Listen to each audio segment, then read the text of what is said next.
Welcome to your personalized deep dive. Today we're strapping in for a wild ride through Elon Musk's 2025 vision for Tesla. And get this, our source is a Tech Tomorrow podcast script that goes into crazy detail about potential innovations. And it's not just about cool gadgets, it's about how these things could change how we live, work, and even think about the world. Yeah, it's a fascinating look at what the future might hold, and some of these predictions are pretty mind-boggling. But now, let's step into the realm of science fiction with Neuralink, Elon Musk's brain-machine interface company. This one is both fascinating and a little bit unnerving. We're talking about controlling devices with your thoughts. It's a technology with immense potential and, as you said, some potentially unnerving implications. Right. Neuralink's initial focus is on medical applications treating neurological conditions like paralysis or Alzheimer's. But what are the implications for human augmentation? What happens when we start blurring the lines between therapy and enhancement? That's a question that society will have to grapple with as this technology develops. The Tech Tomorrow script paints a picture of memory augmentation, sensory feedback, even telepathic communication. Okay, now I'm getting goosebumps. But let's not get ahead of ourselves. How does Neuralink even work? I mean, are we talking about brain surgery here? That doesn't sound very appealing. Currently, Neuralink's approach does involve implanting tiny electrodes into the brain. These electrodes are designed to pick up on the electrical signals generated by neurons. It's definitely not a procedure for the faint of heart. So it's still quite invasive. But you mentioned that they're working on less invasive methods. What does that look like?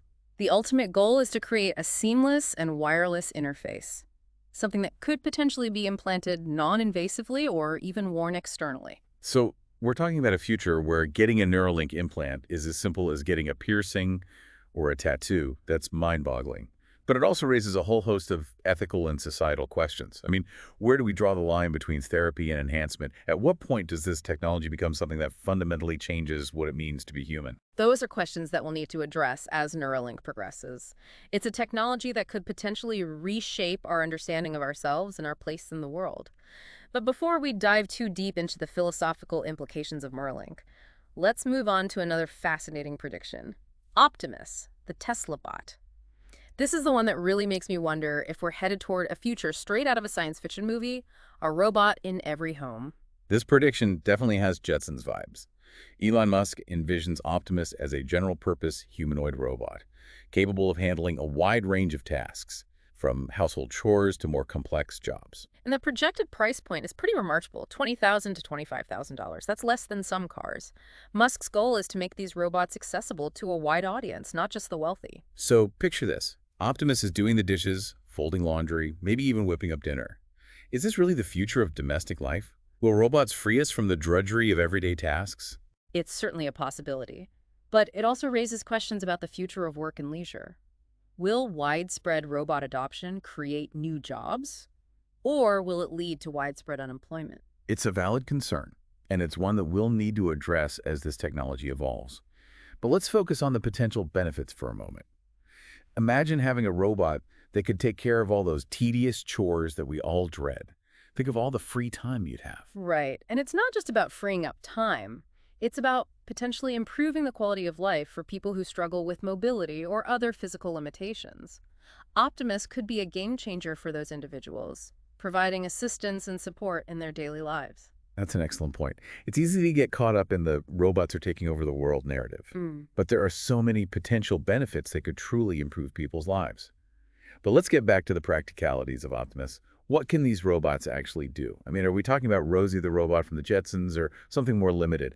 Well, according to Musk, Optimus is designed to be a versatile and helpful companion, capable of handling everything from simple tasks like cleaning and cooking to more complex jobs like assembling furniture or even providing basic healthcare assistance. Okay, so it sounds like Optimus is more than just a glorified Roomba. It's designed to be a true multi-purpose robot. But how does it learn to do all these things? Is it pre-programmed with a set of skills, or can it actually learn and adapt on its own? That's where things get really interesting. Optimus will be equipped with advanced artificial intelligence, allowing it to learn and adapt to new situations. So it's not just a pre-programmed machine. It can actually learn and improve over time. That's both impressive and a little bit unsettling. What are the implications of robots that can learn and adapt on their own?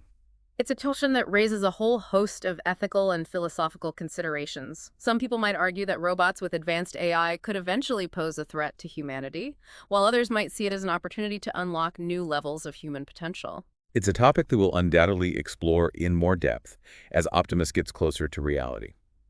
But for now, let's take a step back and consider the bigger picture. Okay, I'm ready to zoom out. We've been exploring Elon Musk's 2025 vision, and it's clear that he's aiming to disrupt multiple industries with bold, innovative ideas, from revolutionizing transportation to pushing the boundaries of human capabilities. Tesla seems to be on a mission to reshape the world as we know it. But with all this innovation comes a lot of questions, and I think it's important for us to address those questions head on. I agree. It's not enough to simply marvel at the technological advancements. We need to engage in critical thinking and consider the potential consequences of these innovations. Right, we need to ask ourselves, what are the ethical implications of these technologies? How will they impact society, the economy, and our personal lives? And perhaps most importantly, what kind of future do we want to create? Those are some big questions, and I think they deserve a deep dive all on their own. You're absolutely right, and that's exactly what we're going to do in the next part of this deep dive.